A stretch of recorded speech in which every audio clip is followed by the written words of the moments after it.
അങ്ങനെ കൊടുക്കാൻ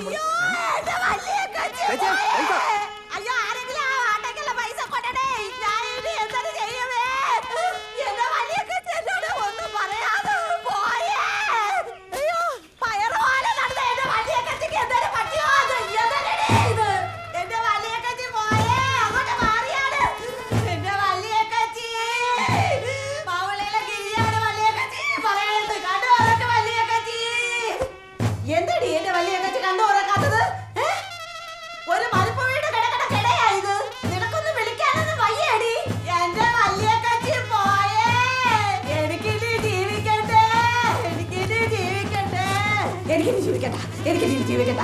അയ്യോ എനിക്കിനി ജീവിക്കണ്ട. നീ വെള്ളം എടുത്താണ് പ്രഷറടി. എന്റെ വലിയ കച്ചിക്ക് പ്രഷറായിരുന്നേ. അയ്യോ എനിക്കിനി ജീവിക്കണ്ടേ. നമ്മള് 3 മണിക്ക് അങ്ങ് എത്തുവോ ചേട്ടാ? അതൊക്കെ ആണെങ്കിൽ എത്തിക്കും. ധൈര്യമായിട്ടിരിക്കേ ചേച്ചി. ഇവള് ജോത്സ്യരോടെ വീട്ടിൽ നിന്ന് ഇറങ്ങാനുള്ള സമയം ചോദിച്ചുകൊണ്ടല്ലേ ഇത്രയും താമസിച്ചത്? പിന്നെ ജോത്സ്യം പറഞ്ഞ അതൊക്കെ നോക്കണ്ട ചേട്ടാ. നീ ആ ഗിയർ അങ്ങോട്ട് മാറ്റിയേ. ഇട്ടങ്ങ് ഏരപ്പിക്കുക. കുടുംബശ്രീ നടാ. ഓ അതാണ് 2 പൊരിച്ച മീൻ.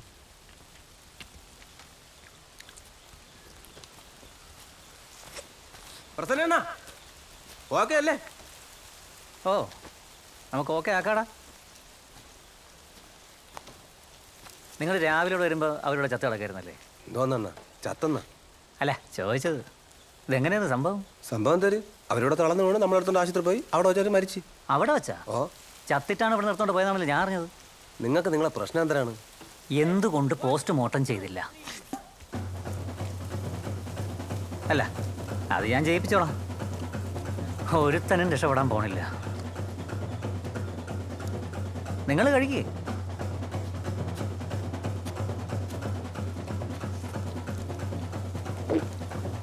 അതെന്താ അങ്ങനെ പറഞ്ഞ? അതാണ് ഞാനും ആലോചിക്കണത്. ഞാൻ ഓടട്ടാടാ. നീ പേടിച്ച് കൊളാക്കായിരുന്നാണ്. പോസ്റ്റ്മോർട്ടമൊക്കെ ചെയ്യും. അവർ തളർന്ന് തറവിട്ടല്ല നമ്മൾ വെള്ളം എടുത്തടിച്ചത്. നിന്റെ അടുത്ത് രാവിലെ തൊട്ടേ ഞാൻ പറയണ്ട. നമ്മളല്ല, നീയാണ് വെള്ളം അടിച്ചത്.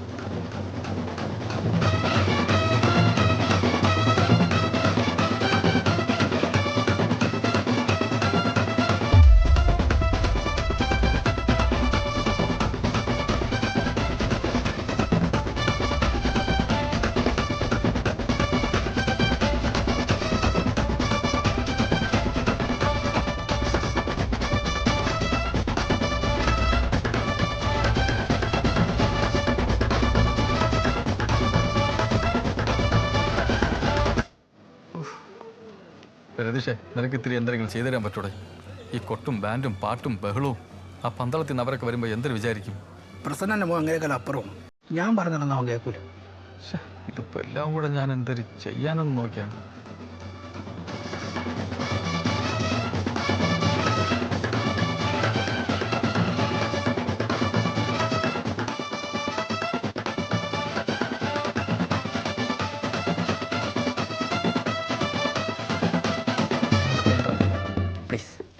നിങ്ങൾ ഈ സമയത്ത് ഇങ്ങനെയാണതേ. ആ മരിച്ചിടക്കുന്ന അമ്മൂമ്മൻ എന്ത് വിചാരിക്കും? അമ്മൂമ്മ ഇനി എന്ത് വിചാരിക്കണ? അവര് മരിച്ചോയില്ലേ? അവരാത്മാവ്. അണ്ണാപ്പ അവന്റെ അച്ഛനെ അടിച്ചതാ. അതുകൊണ്ടാണ് നമ്മൾ ബാൻഡ് അടിക്കണത്. ആ അത് ശരിയാണ്. അച്ഛനെ അടിച്ച ഞാനാണെങ്കിലും ബാൻഡ് അടിച്ചു. അനിയ മാപ്പ്. എന്റെ അച്ഛനല്ല, അവന്റെ അച്ഛനെ. സോറി അനിയ മാപ്പ്, ക്ഷമിക്ക് പ്ലീസ്. നീ ആര്? ഞാൻ അപ്പുറത്തെ മുരളിയണ്ണൻ്റെ മരുമനായിട്ട് വരും. ഞാനൊരു ഫുൾ എടുത്തു തരാം, അടിക്കരുത്. അടിക്കാനല്ലെങ്കിൽ പിന്നെ ഫുൾ എന്തിനി? അല്ല ബാൻഡ് അടിക്കരുത്. ബാൻഡ് വെള്ളം അടിക്കാനൊന്നും പറ്റൂല. വൈകിട്ട് പരിപാടികളാണ്. ഇത് ചുമ്മാ നിനക്ക് ആൾക്ക് 2 ബീർ വെച്ചെടുത്ത് തരാൻ പറ്റുമോ? 20 എണ്ണം പറ്റും. നിന്റെ അച്ഛനല്ലേടാ അടിച്ചത്? അച്ഛനല്ലെങ്കിൽ 2 അടിയുടെ കുറവുണ്ട് കളിയാ. ഇവിടെ ഞാൻ തന്നെ വാങ്ങി വെച്ചേക്കായിരുന്നു. അവിടെ ബോഡി എടുക്കുന്നതിന് മുമ്പ് നമുക്ക് സാധനം കിട്ടണം. അത് കഴിഞ്ഞാൽ പിന്നെ നിങ്ങൾ നമ്മളെ തേക്കും. ഇല്ല ഇതാ ഇപ്പം കൊണ്ടുവരാം.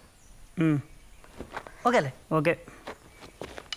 ബിയർ ബോയ്സ് അപ്പോൾ റെസ്റ്റ്. ചേച്ചി അവരോട് ആര് ചേച്ചി വരണ? എവിടെ നിന്ന്? ചേച്ചി അഖിലേട്ടൻ്റെ അവിടെ നിന്ന്. എനിക്കറിഞ്ഞൂടാ. അഖിലേട്ടൻ വരൂ. ആ ചേട്ടൻ ട്രെയിനിങ്ങിന് എങ്ങാണ്ടില്ലേ? ചേച്ചിക്ക് ഇവിടെ അടുത്തൊന്നും വല്ല ചേട്ടനെ കണ്ടുപിടിച്ചാൽ പോരായിരുന്ന എങ്കിൽ അവർക്ക് എപ്പോഴേ വന്ന് അടക്കവും കഴിഞ്ഞ് നമുക്ക് കൊല്ലം കഴിക്കായിരുന്നു. അതിനൊന്നും ഞാൻ കണ്ടുപിടിച്ചല്ലോ. എന്തോ നാമി ഇത് ഒന്നും ഉണ്ടായിരുന്നാണ്. എനിക്ക് വിശക്കണം. നിന്റെ അമ്മയെ മരിച്ചടക്കണമെങ്കിൽ നിനക്ക് വിശക്കോ? ആ എനിക്ക് വിശക്കും.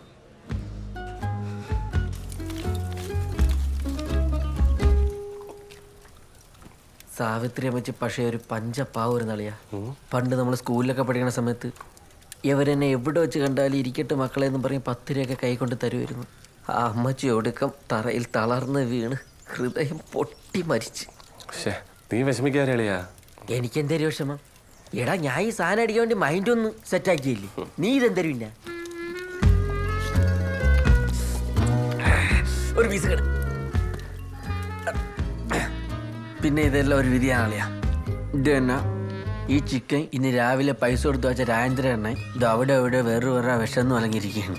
നമ്മൾ ഇവിടെ ഇരുന്ന് അറുമാദിക്കണം, അതാണ് വിധി. സന്ധി പറഞ്ഞ ഒരു പെഗ് ഒഴിക്കട്ടാ. വരുന്നടാ, നീ നാട്ടുകാർ മൊത്തം വിളിച്ചിട്ട് അലമ്പാക്കൂടെ. 2 ചെറിയ പെഗ് ഒഴിച്ചു കൊടുത്താലേ അടുത്ത ഫുള്ളേമാരെ കൊണ്ട് എടുപ്പിക്കാം. അണ്ണ ഇങ്ങനെ അടിക്കുവണ്ണ. ഇന്ന് അവന് കൊടുക്കണ്ട, ഒന്നാതെ അവന് അറ്റാക്ക് വന്നിരിക്കുകയാണ്. വെള്ളം അടിച്ച് അറ്റാക്ക് വരുമെന്ന് ആരും പറഞ്ഞു? വെള്ളം അടിച്ചിട്ടാണ് സാവിത്രി അമ്മച്ചിക്ക് അറ്റാക്ക് വന്നത്. പേടിച്ചലുമ്പാവല്ലേ നീ ആ വെള്ളം അടിച്ച കാര്യമല്ല അവന്മാര് പറഞ്ഞത്. അമ്മ എടാ മുരളി, നീയും പെണ്ണും കൊണ്ട് അവിടങ്ങളിലൊക്കെ സകല വീടുകളിലും വന്ന് നിശ്ചയം പറയാൻ വന്നിട്ട് എൻ്റെ വീട്ടിൽ മാത്രം എന്തടാ കയറാത്തത്? ഈ ഗിരിജ നിനക്ക് എന്തൊരു ദ്രോടാ ചെയ്തത്? അവിടെ പറയായിരുന്നു തന്നെ. പറയാ ഇരുന്നത്. എന്നെ വിളിക്കാതെ നിശ്ചയം നടത്താൻ ഇരുന്നിട്ട് ഇപ്പം എന്തരായടാ? മുടങ്ങിയ നിശ്ചയം. ഗുരുത്തം വേണോടാ എന്തൊരു ചെയ്യുമ്പോഴും. അവനെ പിടിച്ചില്ല. ഇപ്പോഴത്തെ പിള്ളേരടുത്ത് ഒന്നും പറയാൻ പറ്റൂല. എന്താടാ മുരളി? തല ഭയങ്കര പെരുപ്പേച്ചി, ബിപിയിലെ. ഓ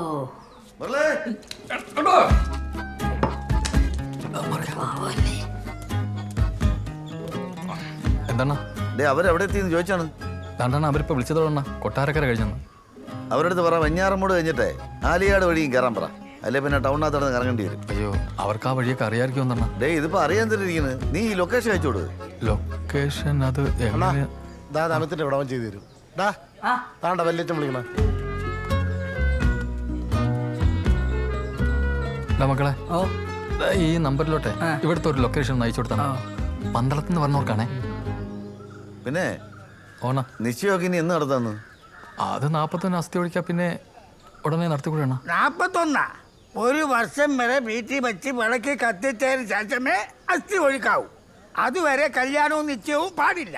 അയ്യോ, 1 വർഷം വരെ ഒന്നും കാത്തിരിക്കാൻ പറ്റൂല. പറ്റില്ലെന്ന് പറഞ്ഞാ എങ്കിൽ നീ ഒരു കാര്യം ചെയ്. 16-ന്റെ അന്ന് തന്നെ നിന്റെ മോളെ നിശ്ചയവും അവളെ അടിയന്തരം അങ്ങ് ഒത്തിയടുത്ത് ടാർബയും കസേരയും കിടക്കല്ലേ, ചെലവും കുറയും. അല്ലേ? അല്ല അത് വിട്, എന്തായാലും അവര് വരട്ടെ. വലിയ ഓ, ഇതിൽ നെറ്റില്ലേ? അയച്ചിട്ട് പോണില്ല. നമ്പറിനെ അടുത്തിട്ടുണ്ട്, എൻ്റെ നയിക്കാം. അങ്കിൾ, ഞാൻ ആ ബാൻഡ് ഇഷ്യൂസ് സോൾവ് ചെയ്തിട്ടുണ്ടേ. ഇനി എന്തെങ്കിലും അൺവാണ്ടഡ് നോയ്സൻസ് വന്നു കഴിഞ്ഞാൽ ജസ്റ്റ് ടെൽ മീ, ഓക്കെ?